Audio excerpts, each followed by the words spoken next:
আমরা এবার কিভাবে ট্রান্সপারেন্ট গ্রেডিয়েন্ট তৈরি করতে হয় সেই প্রক্রিয়া শিখব। আমরা ইতিপূর্বেই কিভাবে আমাদের অবজেক্টে আমরা বিভিন্ন ধরনের গ্রেডিয়েন্ট প্রয়োগ করতে পারি এবং এটি কাস্টমাইজ করতে পারি তা দেখেছি। এবার আমরা আমাদের এই গ্রেডিয়েন্টকে, তৈরিকৃত গ্রেডিয়েন্টকে আমরা কিভাবে ট্রান্সপারেন্ট করতে পারি সেটি আমরা দেখব। আমি প্রথমেই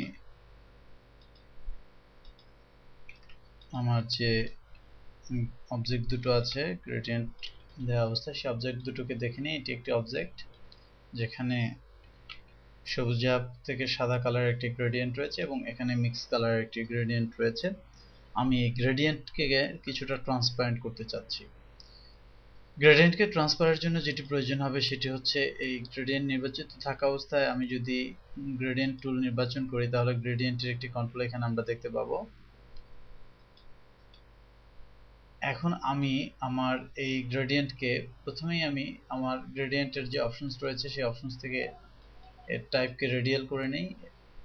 লক্ষ্য করুন এটি রেডিয়াল টাইপের একটি গ্রেডিয়েন্ট হয়ে গেছে। আমি চাচ্ছি যে এর যে এই প্রান্তের অংশটুকু এইটুক গ্রেডিয়েন্ট হয়ে মিশে যাবে, অর্থাৎ ট্রান্সপারেন্ট হয়ে মিশে যাবে। এবার আমরা সেই প্রক্রিয়াটি দেখব। এই জন্য আমি যে কালারটিকে ট্রান্সপারেন্ট করতে চাচ্ছি সেই কালারটিকে ডাবল ক্লিক করে আমরা পিক করব। ডাবল ক্লিক করে সেই যে পপ আপ মেনুটি আছে সেটি নিয়ে আসবে। এবার আমরা এখান থেকে এর যে অপাসিটি সেটি আমরা কমিয়ে দিব। আমি এমনভাবে এটিকে কমাই যেন আমার অপাসিটি কমে গেল এবং আমি দেখলাম যে আমার গ্রেডিয়েন্ট এই সবুজ কালারের সাথে এখানে ট্রান্সপারেন্ট হয়ে গেছে।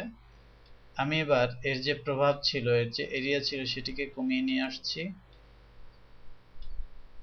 ফলে গ্রেডিয়েন্টটি আরো বোঝার জন্য সহজ হবে।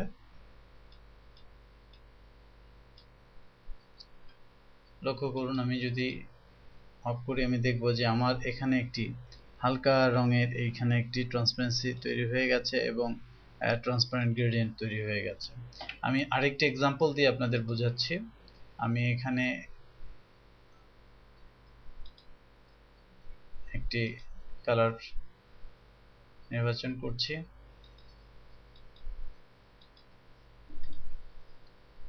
এবার আমি এখানে আরো একটি অবজেক্ট আঁকছি এবং অবজেক্টের একটি ডিফারেন্ট কালার আমরা পছন্দ করছি। এটিকে আমি গ্রেডিয়েন্ট নির্বাচন করছি এবং গ্রেডিয়েন্টে আমি চাচ্ছি যে এই গ্রেডিয়েন্টটি মূলত একদিক থেকে এই দিকটায় হালকা হয়ে ট্রান্সপারেন্ট হয়ে যাবে। বর্তমানে এটি ব্ল্যাক থেকে হোয়াইট আছে, কিন্তু আমি চাচ্ছি এটি ব্ল্যাক থেকে এই দিকটায় ট্রান্সপারেন্ট হয়ে যাবে।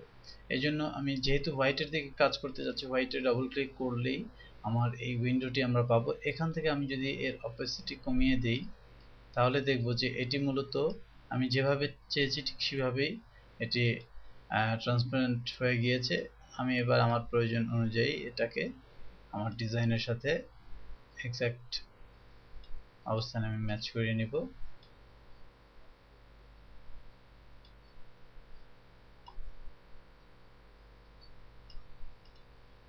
লক্ষ্য করুন আমার ডিজাইনটি এর সাথে ম্যাচ হয়ে গেছে এবং আমি একটি ট্রান্সপারেন্ট গ্রেডিয়েন্ট তৈরি করতে সক্ষম হলাম।